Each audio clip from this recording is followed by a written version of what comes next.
Bismillahirrahmanirrahim. Dear students, Assalamu alaikum. This is the lecture number 6, chapter number 2, subject Business Research Methods, code 504.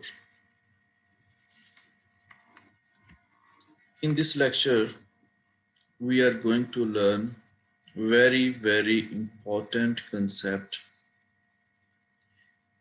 and very important tool which helps to conduct the research and generalize the results of that research.